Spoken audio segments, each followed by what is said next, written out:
Remember that three-phase alternating current uses three separate currents that are 120 degrees out of phase with each other.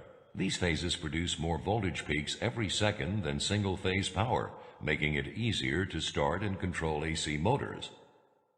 There are two types of three-phase AC motors: induction and synchronous. In the induction motor, the stator is made up of windings of wire around a laminated steel core. The squirrel cage rotor is the most common type of rotor. Like the stator, it is made of laminated steel and has copper bars forming a cage around the rotor shaft. When current is passed through the windings of an induction motor, a magnetic field is created. The magnetic lines of force revolve around the stator. This action induces a current in the rotor's copper bars. The rotor is now an electromagnet, and its field is attracted to the field of the stator. As the positive electromagnetic fields in the stator attempt to line up with the negative fields in the rotor begins to turn. The rotor revolves at a slightly slower speed than the rotating field in the stator. This slower action, called slip, keeps the rotor turning at a constant speed. Induction motors are the most commonly used motors in industrial areas, and they may be found in most manufacturing applications.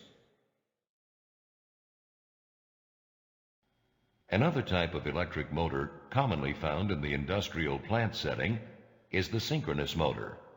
The synchronous motor operates in a manner similar to the induction motor, but in the synchronous motor there is no slip. The rotating magnetic field of the stator locks onto the field in the rotor. Because the frequency of alternating current is regulated to 60 cycles per second, the motor runs at the matching or synchronous speed.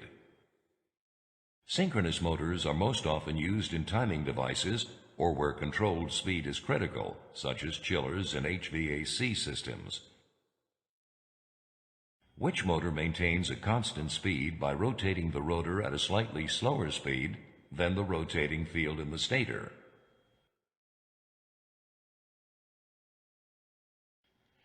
As the positive electromagnetic fields in the stator attempt to line up with the negative fields in the which motor maintains a constant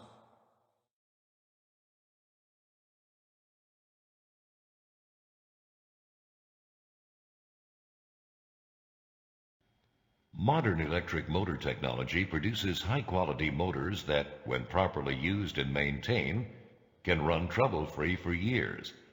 And while some problems may require specialized repair, such as rewinding or rebuilding services, many defects can be corrected by using some of the following troubleshooting techniques. The most common troubles reported with industrial electric motors are the result of overloading the motor, improper lubrication. Electrical problems may also cause poor motor operation.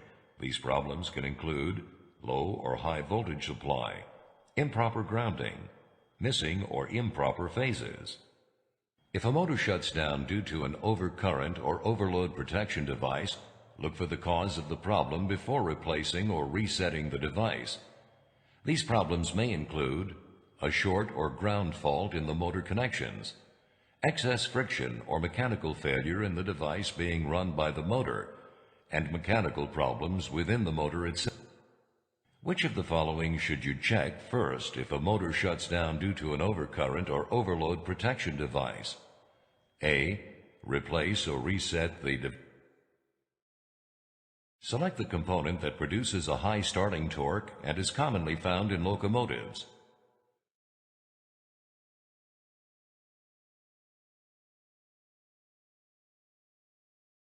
That's incorrect. Try again. That's incorrect. Try again. That's incorrect. Try again.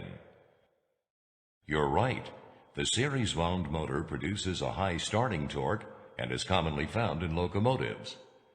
Select the component that is used in timing devices or where controlled speed is critical, such as chillers and HVAC systems. You're right. The synchronous motor is used in timing devices or where controlled speed is critical, such as chillers and HVAC systems.